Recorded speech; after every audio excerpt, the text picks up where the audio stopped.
მოგესალმებით, ჩემო მეგობრებო, რამოდენიმე დღის წინ გარდაიცვალა კათოლიკური ეკლესიის წინამძღვარი რომის პაპი ფრანცისკე 88 წლის ასაკში. ეს ძალიან დიდი ტრაგედია ახლა კათოლიკური ეკლესიისთვის.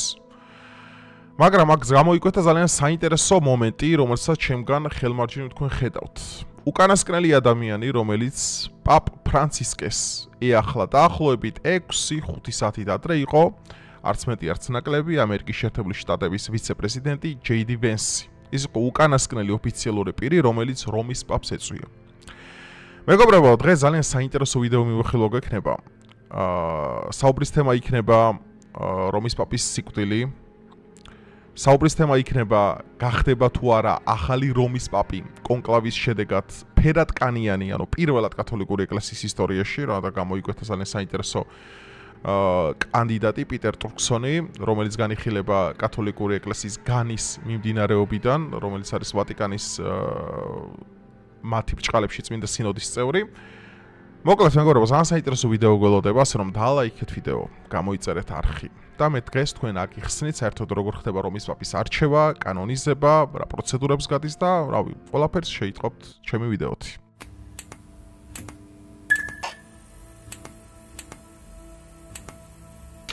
So good to see you. ვენსი იყო უკანასკნელი ოფიციალური პირი. Feeling great, but it's good to see you in better health. These are for your children. Thank you. რომელიც ეწვია რომის პაპს. და რაღაც ძალიან საკარალურად თუ უცნაურად დაემთხვა ფრანცისკეს გარდაცვალება იმ დღეს. თვითონ ეს CNN-მა იტაცა და რაღაც სხვადასხვაგვარი манипуляციები შექმნეს და 1000 მიმებს აკეთებენ უკვე ვენსზე, რომ ვენსი შეიძლება ისეთ პერსონად იქცეს, როგორც იყო არონ რემსი. ხო, არონ რემსი ხო, რამდენი გოლსაც იტანდა, იმდენი ადამიანი რო კვდებოდა ცნობილი და მიმებს აკეთებდნენ, აქ იყო ერთ-ერთი ესეთი, რომ შემდეგი ვიზიტიო სოროსიაო რა, მასკს ხონა გაზიარებული და რაღაც ეგეთი ის თემები. Thank you. It's beautiful. Vatican tie, and then ხო, ნუ ახლა პაპა ფრანცისკეს ვინც არის დაწუხებდა ხანგრძლივი, ესე ვთქვათ, დაავადება, 88 წლის ასაკში იყო ეს ადამიანი. ის ხოთაშორის აირჩიეს 2013 წელს, ბენედიქტე მე-16, ბოდიშეთ, რომელიც 2013 წელს გადადგა. და შემდგომ აირჩიეს ეს პაპი, ნუ ბენედიქტე მე-16 გარდაიცვალა 2020 წელს, ეს პანდემიის პერიოდში. ანუ რო იცოდეთ აწი, ანუ რომის პაპი, რომის პაპად რო ინიშნება ადამიანი, ეს უეჭველი ანიშნავს, რომ სიკვდილამდე უნდა იყოს, ანუ შეუულია მან გადადგომას მოაწეროს ხელი და უბრალოდ საკუთარი თანამდებობა, საკუთარი ესე ვთქვათ საეკლესიო წინამძღვრობა გადააბაროს სხვა ადამიანს, ეს რო იცოდეთ. ეხლა მე მაგაზე გადავალ და ვისაუბრებ დეტალურად ყველაფერს. for your wife, the white for your children, and the red one is for the red. ხო, რო აქ საჩუქრები დააჯილოა და ეს რა ის იყო უკანასკნელი ისა. აი ხა თქვენ ხედავთ წმინდა პეტრას ბაზილიკის ეზოში, სადაც პაპს მოასვენებენ. აქ ვიყავი ერთი თვის წინ, ზუსტად ამ ტერიტორიაზე ჩავწერე მე ვიდეო, ზუსტად ერთი თვის წინ. ეს სარკოული ცერემონია, მეგობრებო, რო იცოდეთ. აქ ხალხი არის შეკრეფილი წმინდა პეტრას ეზოში და მოასვენებენ ასე პაპ ფრანცისკეს. სხვადასხვა აქ რა манипуляციები გაჩნდა, იცით, გახსოვთ პაპმა რო კარები გააღო, რომელიც 20 წელში ერთხელ იღება. ხო გახსოვთ ეგ? სხვადასხვა მაგაზე არ ვიცი, დამოვიწყდა ვიდეო უნდა ჩამეწერა. ხო, ცუდია რომ დამოვიწყე, იმიტომ რომ ძალიან საინტერესო თემა, იმიტომ რომ ეგარი კათოლიკური ეკლესიის თანახმად წმინდა ოთახი, რომელიც იღება მხოლოდ განსაკუთრებულ შემთხვევაში 20 წელიწადში ერთხელ. რამდენადაც მე მახსოვს ზუსტად, ეხლა სიმართლე შეიძლება 10 ან 20 წელია. მხოლოდ ერთხელ იღება და მხოლოდ ანუ რომის პაპს აქვს უფლება რომ გადალახოს ეს ხვარი და შევიდეს იმ წმინდა ადგილას. და თვლიან ესეთი რაღაც манипуляციები იყო იქაც რომ ანუ ეს ტაძა, ანუ ეს კონკრეტულად ეს ადგილი იყო დაწყევლილი, რაღაც ის ან ისეთი რამე ნახა რაც არ უნდა, რაღაც ეგეთი манипуляციები იყო, მინდა გითხრათ. ანუ რა თქმა უნდა ვერავინ ვერ დაამტკიცა, იმიტომ რომ მედიას ფიზიკურად არ უშვებენ ახლა. თეორია იცოცხლე ძალიან ბევრი იყო შექმნილი, მაგრამ ეხა ვატიკანშიც რო ვიყავი წინა პეტრას მაშინ რა ქვია და აქაც ნახავ თქვენ, მან იყო ეს secret library ეს ეწოდება, ანუ საიდუმლო ისა რა ქვია ბიბლიოთეკა, რომელიც ჩასასვლელშია, რომელიც ცენტრში არის, სადაც ტახტი დგას რომის პაპის, მაგის ცენტრშია საიდუმლო ჩასვლელი. მან ასევე მდებარეობს სასაფლაო, მეგობრებო, რომის პაპებისა და კარდინალების და წმინდა ადამიანების, რომელსაც კათოლიკური ეკლესია თვლის. სხვადასხვა ამ პაპმა თქვა ესეთი რაღაც, რომ მე არ მინდაო ამ ადგილასო სამუდამო განსასვენებელიო და აირჩია საერთოდ სხვა ადგილი რომში სანტა მარია რაღაც იყო, რომელიც აი ნახოთ მივოდებო თვალი. აი ეს ადამიანი პიტერ ტარქსონი განიხილება ყველაზე რეალურ კანდიდატად რომის პაპებს შორის. ზოგადად სხვადასხვა ვარიანტია 4 ძირითადი კანდიდატია, მაგრამ აქ მინდა იცოდეთ, რომ ეხლა მოდი განვიხილოთ ყველაფერი მეგობრებო, რა ხდება. გარდაიცვალა რომის პაპი. პირველი ერთი კვირა არის მგლოვიარობა და შაბათს დამარხავენ ფრანცისკეს. მერე რა ხდება? მერე იწყება ორკვირიანი მომზადება, ეგრეთ წოდებული პროცესი პაპის არჩევის, რომელსაც ეწოდება კონკლავი, რო იცოდეთ.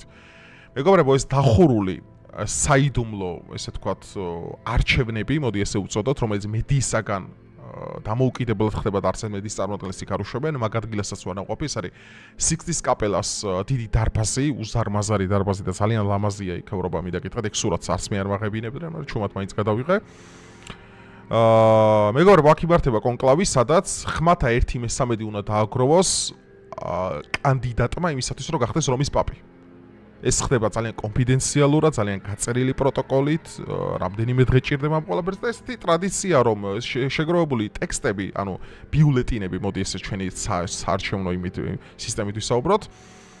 თუ შავი კვამლი გამოვიდა ვატიკანიდან, ეს ნიშნავს, რომ პაპი ჯერ არ აურჩევიათ, მაგრამ თუ თეთრი კვამლი გამოვიდა, ანუ ნიშნავს, რომ პაპი აირჩიეს. ეხლა რა ხდება, როდესაც პაპი, ანუ თეთრი კვამლი გამოდის, ესეთი ტრადიცია უკვე საუკუნეების განმავლობაში, რომ უნდა გამოვიდეს რომის პაპი, წმინდა პეტრას მეორე სართულიდან, აი ეს უზარმაზარი დიდი სცენა რო არის, ხო იცით, იქ სადაც წმინდა პეტრას ეზოს გადახურებს და იქ არის უამრავი მომლოცველი კათოლიკური სამყარო შეკრებილი. და უნდა წარმოთქვას ესეთი სიტყვები, ნუ ლათინურად არ მახსოვს, მაგრამ ქართულად გეტყვით, რომ წყალობა ქალაქსა და კურთხევა მთელ მსოფლიოს. და ამის შემდგომ უკვე პირველად აბსოლუტურად ყველა ადამიანი ხედავს იქიდან, რომ ვინ არის ახალი რომის პაპი. აი ესეთი პროცედურა არსებობს და ეს ადამიანი ხა განიხილება ერთ-ერთ რომის პაპა და ის იქნება კაცობრიობის, მოდი, აი კაცობრიობის ისტორია არაფერი შუაშია. კათოლიკური ეკლესიის ისტორიაში იქნება პირველი ფერადკანიანი რომის პაპი.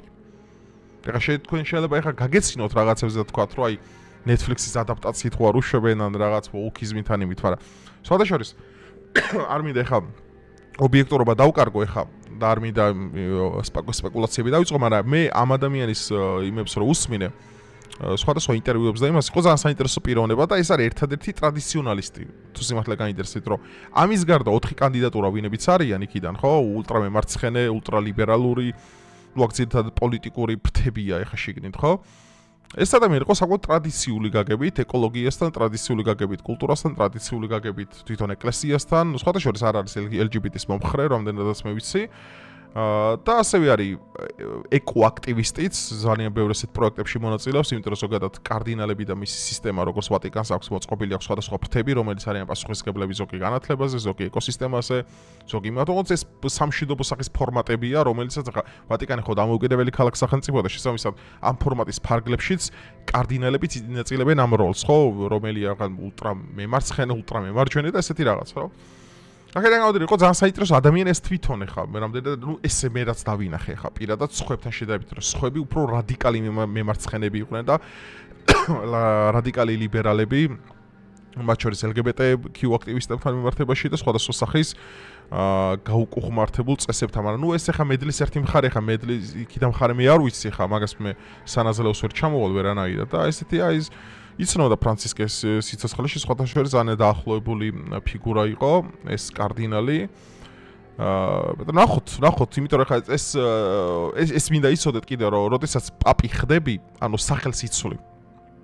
ნუ ეს ტრადიცია როგორც მართლმადიდებლებს, როგორც უძველეს ქრისტიანებს, ნუ კათოლიკებსაც შენარჩუნებული აქვს, მაგალითად ბენედიქტე მე-16, ხო? იოანე პავლე მეორე, ასევე ფრანცისკე, ანუ ეს სახელები არის უკვე როგორც აი სავლერო პავლე ხდება, ხო იცით? ანუ ეს არის გარკვეული სახის ტრანსფორმაცია პიროვნული და ტიტულატურასაც იცვლი, ანუ როგორც შენი პიროვნება იცვლება, ასევე იცვლება შენი სახელიც და საინტერესო ტრადიცია სხვათა შორის. ნუ აი ესე შეასვენეს. ამ ადგილზე ვსაუბრობდი, აი ამ ადგილას ვიყავი დაახლოებით და ნუ ეს დაშლილია ხა თავიდან ბოლომდე ხა გაწყობილი, იმიტომ რომ ეს უკვე ასე ვთქვათ, საცერემონიო დანიშნულება აქ ამ ყველაფერს.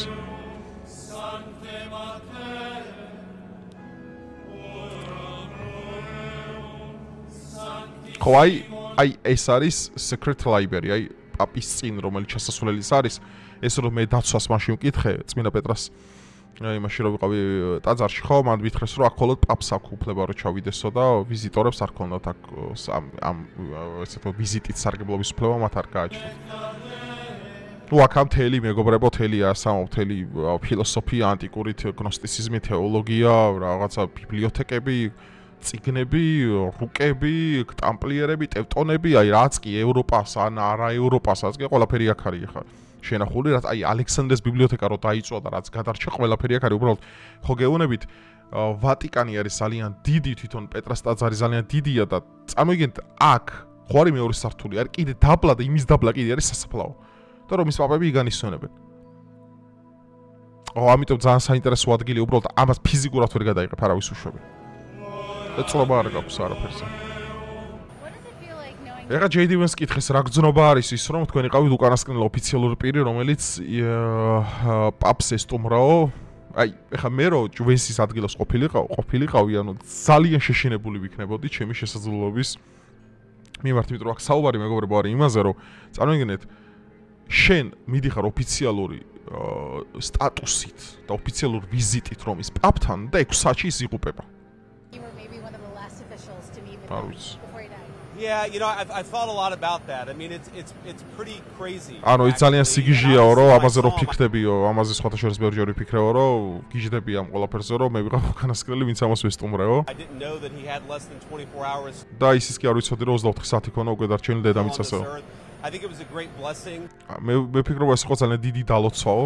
But you know, I think he saw a lot of people. I think he affected a lot of lives, and I try to just, you know, remember that I was lucky that ანუ ძალიან ის იყო რა ქვია გამიმართლაო რომ მე მას ხელი ჩამოვართვიო I got to shake his hand and tell him that I pray for him every day და უთხარებასო ყოველდღიურად ლოცულობო I did and I do ძალიან უცნაურია ის სიმართლე გითხრათ ანუ ძალიან უცნაურია რა ანუ ვიღაცები აი მიმებს აკეთებდნენ ამასე მაგრამ ეს ტრადიცია მინდა უყუროთ ხა ეს არის სამგლოვიარო კათოლიკური ტრადიცია მეგობრებო. Passio Domini nostri Iesu Christi secundum Ioanne. ძალიან დამთრგუნველი ისა აქ რა ქვია. გალობა. მათი რაც არის ცოტა ძალიან დამთრგუნველი ეგ მოსმენილის მაგ და ძალიან დამთრგუნველია მგონია რომ აი ერთი ეშმაკი აქედა უნდა მეცეს მეორე ეშმაკი და ამიტაცონ ან ჩამიტაცონ ჯოჯოხეთში რაღაც ეგეთი განცდა მეუფლებო. აი ეს არის აი საიდუმლო ბიბლიოთეკების შესასვლელი აი აქ და დაცვა იდგა აქ და არავის არ უშვებდა საერთოდ. Et inclinato capite. ხა უყურეთ. ნუ ეს ძალიან Santa Maria Maggiore. ხო. This is the Basilica of Santa Maria Maggiore which Santa Maria Maggiore, ხო, ეს არის რომში ერთ-ერთი კათედრალი, სადაც ფრანცისკემ გამოთქვა ესეთი სურვილი, რომ ის უნდა იყოს აქ დამკრძალე თუ ამ ადგილასო, რა უარს ამბობ ტრადიციულად, სადაც პაპები განისვენებენ იმ ადგილზე, რომ ესე ვთქვათ, ჩემი ნეშტი დაოფლოვნო და გადაწყვიტა აქ, აი ხა რომელსაც განახებთ, ხა სად არის? chosen as his final resting place. Now just as in life, he is breaking with tradition in death because most ტრადიციაზე are ურეთ ხო. buried in the crypt under St. Peter's Basilica. ხო, აი ამის დაბლა, რომელიც წმინდა პეტრას ბაზილიკის დაბლა არის სასაფლაო, მეგობრებო, აი რა. ძალიან შემაძრწუნებელია ეხლა ამ ხელაღა და სასაფლაო პირდაპირ შენ მიწის ქვეშ არის ეხლა. ძალიან და ამდენი ადამიანი განისვენებს ახლა. ახლა პაპები არა მარტო, აქ არის კარდინალები და მთელი ეს სისტემა ბიუროკრატიაში. ხო, აი ვატიკანი აქ არის მეგობრებო და 20 წუთის სავალია, აი სანტა მარია დე ლა მაჯორეს იქამდე რა ქვია. ბაზილიკამდე. This was one of his favorite churches. ანუ ეს იყო პაპის საყვარელი ისაო რა ქვია ტაძარიო. Was especially devoted to. რომელსაც ძალიან ხშირად სტუმრობდა. To pray before the icon of the Virgin called the Salus Populi Romani, which means in Latin salvation of the people of Rome. Latin salvation of people of the Rome. ანუ ეს თქვათ საკუთარი ეპითეტები გააჩნიათ მეგობრებო რომში კათოლიკურ ტაძარებს. აი ეს არის მაგალითად ესეთიო რომ და იყოს მათზე წყალობა რომაელ მოქალაქეებსეო რა salvation of the Rome people და his last visit here was on და მის უკანასკნელი ვიზიტი იყო 12 აპრილს ეს ოპერაციამდე იყო დაახლოებით არა, ოპერაციის შემდგომ იყო 9 დღით ადრე, სანამ ის გარდაიცვალებოდა. There's always a queue to get into the Basilica of Santa Maria Maggiore, but ძალიან აქ ყოველთვის ძალიან დიდი რიგებიაო. most of the people here didn't even know that Pope Francis has chosen this church to be his final resting place. ანუ ბევრმა ადამიანმა ვინც ამ რიგში დგასო, ისიც არიციანო ჯერო რომ ეს ადგილი აირჩიო პაპა ფრანცისკემ საკუთარ განსასვენებლად. When he is laid to rest here on Saturday, this church is probably going to become a place of veneration, and this queue is going to be a lot longer. ანუ ეს შაბათსო ეს რიგიც უფრო დიდი იქნება და ეს ადგილი უფრო ხალხმრავალიო, რადგან აქ უნდა დაასვენონ პაპა ფრანცისკეო. მეგობრებო, მოდი ერთ შემაჯამებელი სიტყვა ვთქვათ ამ პროცესებთან დაკავშირებით, იმიტომ რომ ძალიან საინტერესოა საერთოდ რამდენადაც ცნობილია ეს უნდა იყოს უკანასკნელი პაპიო საერთოდ კათოლიკურ ეკლესიაში, ვიღა ვისაც აირჩევენ, რადგანაცო as a prophecy of the salvation, ანუ წინასწარმეტყველების თანახმად ოღონდ ეს არ არის აღმოსავლური, ეს მინდა გითხრა და ეს არის თვითონ კათოლიკური, რამდენადაც მე წავიკითხე. ამ კათოლიკური ეკლესიის წიაღიდან გამოსული წინასწარმეტყველებიდან გამომდინარე არსებობს დაფა, სადაც იწერება ესე ვთქვათ რომის წინამძღვრების, ანუ პაპების სახელები ამ დაფაზე და როდესაც ივსება ეს უკვე ანუ იმის იქით ვეღარ დაწერს სახელს და ანუ თუ ვეღარ დაწერეს იმაში რომ პაპი აღარ იქნებაო. რამდენადაც ხა ეს გაშიფრდა რაღაც манипуляციების შედეგად იყო რომ არის ბოლო ადგილი მხოლოდ შენახული. ანუ ის პაპი რომელიც ახლა იქნება უნდა იყოს იდეაში უკანასკნელიო. აი ეს იქნება ძალიან საინტერესო, არ ვიცი ხა მე კათოლიკური იმის არ ჯერა ხა ზოგადად პროსად ანუ არ ვიღებ როგორც ავთენტურ მასალად მე პირადად, იმიტომ რომ არ მართლმადიდებელი ქრისტიანი, მაგრამ ნახოთ ძალიან საინტერესოა ხა კათოლიკურ ეკლესიას გავლენა აქვს დედამიწის რავი 1/4-ზე ან 1/3-ზე ყველაზე დიდი რაოდენობით მას მიმდევრები ყავს რა თქმა უნდა ევროპაში, სამხრეთ ამერიკაში, ხა რომის პაპი არის წინამძღვარი მთელი კათოლიკური სამყაროს, ძალიან ბევრი ადამიანია ამ ეკლესიის დაქვემდებარებაში, როგორც სულიერად, ასევე პოლიტიკურად, ასევე სოციალურად და სხვადასხვა მიმართულებით. შესაბამისად, რამდენადაც დიდია ესე თქვა დამოკიდებულება, ასევე ძალიან ბევრი კითხვის ნიშანი. ძალიან ბევრი კითხვის ნიშანი, იმიტომ რომ ხა რომის პაპები, კარდინალები და ეგენი ყოველთვის იყვნენ და თვითონ CNN-ი აქვეყნებდა ამის პოსტებს, ხო?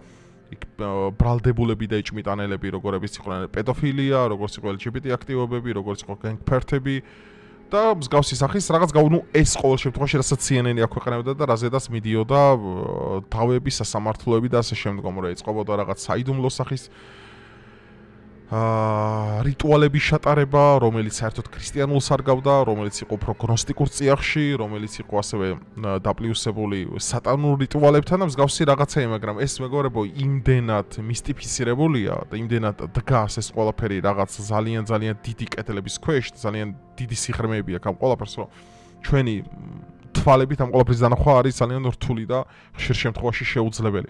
შესაბამისად, როდესაც ჩვენ კათოლიკური ეკლესიის უკუღმართობაზე ვსაუბრობთ, მე ყველას ვურჩევ და მე ყველას მე არაერთხელ ვისაუბრე ამაზე ვიდეოს მაქვს ჩაწერილი, არაერთი როგორც ვიზუალური, ასევე თეოლოგიური.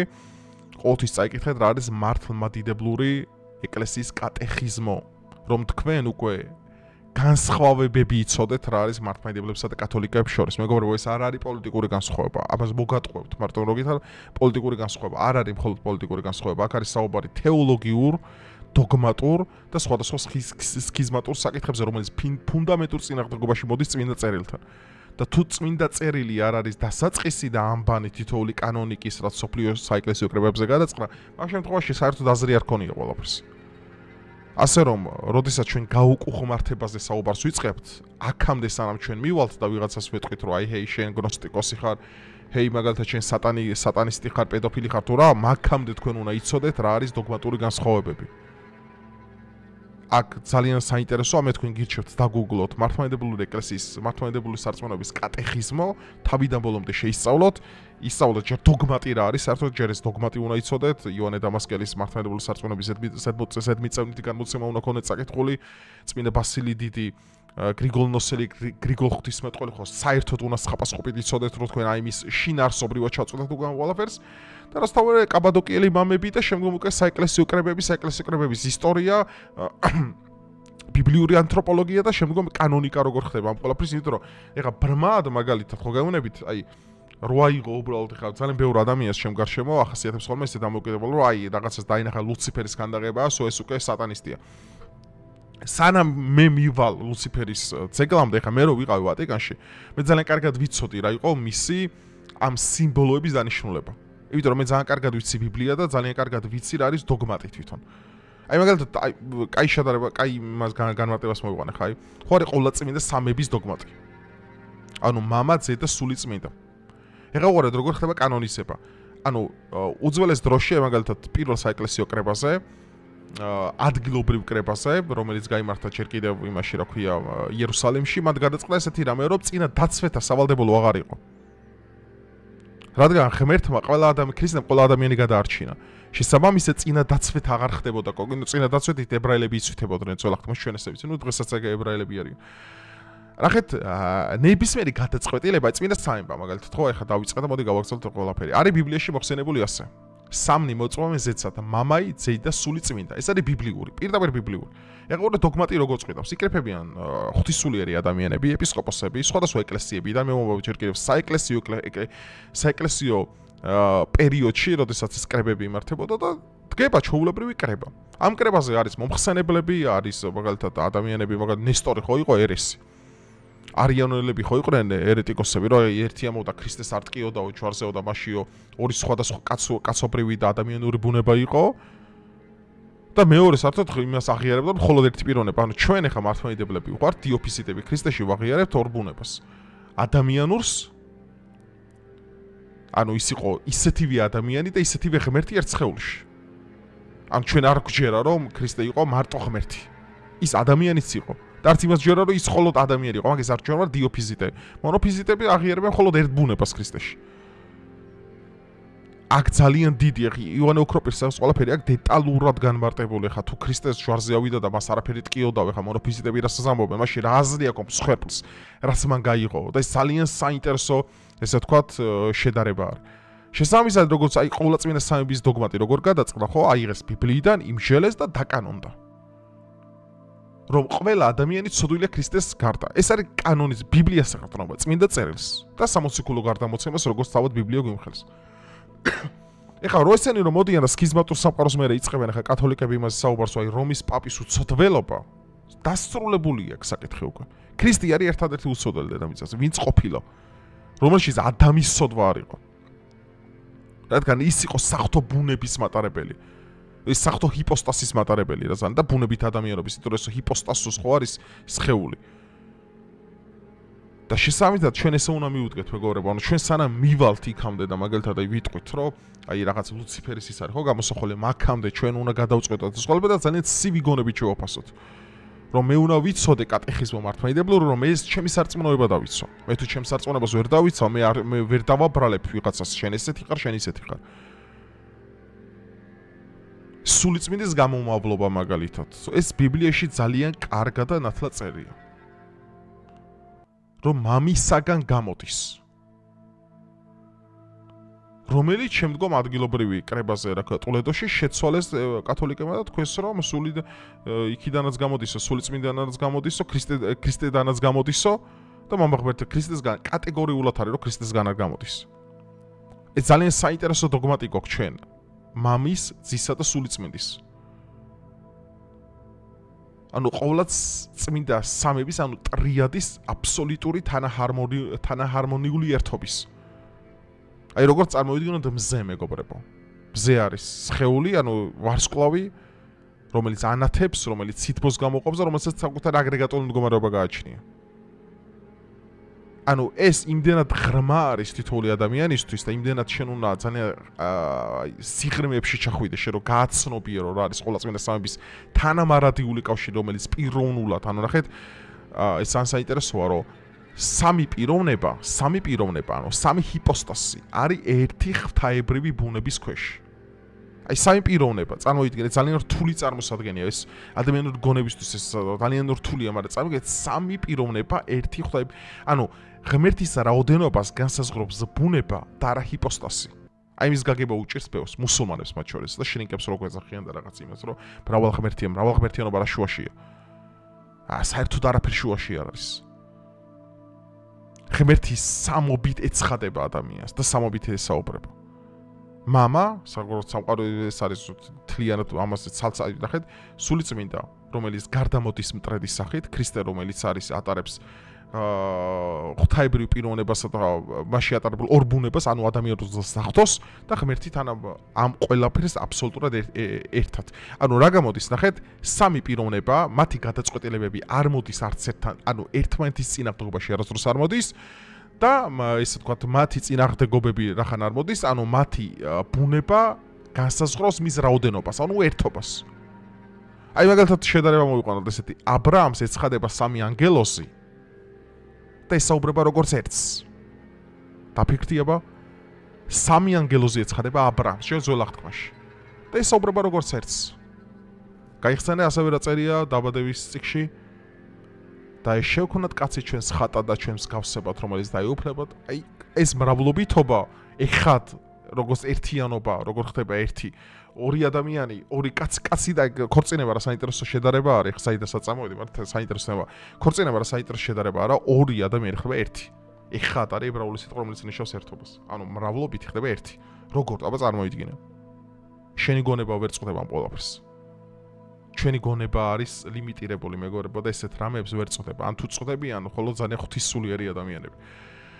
ასე რომ მეგობრებო, მე გირჩევთ რომ მეტი ვიკითხოთ, მეტი თეოლოგიას გავესწროთ, მეც დღემდე ვკითხულობ, მეც ბევრი რამე არ ვიცი, მეც უნდა ვისწავლო, მეც უნდა დავუშვო შეცდომები, რომ მე გამოვასწორო. ამიტომ არ მიყვარს, როდესაც ამ ყველაფრის საკრალიზებას ვახდენ და აი მხოლოდ ესა სატანისტის ყველა ვარ ჩვენ თავზე პასუხისმგებელნი, თავიდან ბოლომდე და იმისათვის რომ მე გავაკრიტიკო კათოლიკური ეკლესია, გავაკრიტიკო პროტესტანტები, მე უნდა ვიცნობდე ჯერ ჩემსა ძალიან კარგად. და ჩემი არის სწორხაზოვანი მართლმადიდებლური ორთოდოქსული ეკლესია, ხო, ეს რომელიც ატარებს და ინახავს მთელი 60 საუკუნის განმავლობაში, როგორც წმინდა წერილზე დაყრდნობის სწავლებას, ასევე შვიცა ეკლესიო კრებასა და სამოციქულო გარდამოცემას. ეს არის ფუნდამენტური, რაც მე უნდა ვიცოდე. ამიტომ მე გირჩევ თქვენ წაიკითხოთ ივანე დამასკელის წიგნები, გრიგოლ ღვთისმეტყველი, ბასილი დიდი, ივანე ოქროპირი და ამის და შემდგომ უკვე თქვენ შეგიძლიათ უკვე დოგმატური სწავლებები დაიწყოთ. მარტო ბიბლია არ კვარა, იმიტომ ბიბლია შეიძლება წაკითხო ვერაფერი გაიგო. ბიბლიის გარდა შენ უნდა იცოდე როგორ განმარტო. როგორ წაიკითხო ეს ყველაფერი სწორად. ისე რომ შენ არ გაგიჩნდეს მავნებლური კითხვები, რომელიც შენ ერესში შეგიყვანს, რომ არიოზი რა ჩემზე და თქვენზე განათლებული იყო, ბევრად რომელიც ის წამოვიდა და პირდაპირ ერეტიკულ სწავლებაში გადავარდა და გაუკუხმართა და სულ გაგიშდა. ნესტორი აგერ აიღეთ, უგანათლებულესი იყო, მაგრამ ამხელა შეცდომა დაუშვა და ამხელა გაუკუხმართება გაუკეთა ეკლესიას. ასე რომ მეგობრებო, ბოროტება ყველგან შეიძლება წარმოიშვას, განათლებულშიც და გაუნათლებელშიც, მდიდარშიც და ღარიბშიც, მნიშვნელობა არ აქვს. ამიტომ ყოველთვის უნდა ვიყოთ სადარაჯოზე, ყოველთვის ფხიზლად, ყოველთვის განათლებითა და ყოველთვის გულანთებით უნდა ვებრძოდეთ ბოროტებას დედამიწას. როგორც ქრისტე იყო და იყავით ნათელნი ამა სოფლის. ეს იყო ჩემი ვიდეო, მეგობრებო, ვნახოთ ვინ იქნება ახალი პაპი. ბევრი რამე ამაზე დამოკიდებული, როგორც რელიგიურად, ასევე პოლიტიკურად და ვნახოთ, იქნება თუ არა მართლაც ბოლო ჟამის რომის პაპი და იქნება თუ არა კაცობრიობის ისტორიაში პირველი ფერადკანიანი რომისა და კათოლიკური ეკლესიის წინამძღვარი. დროებით.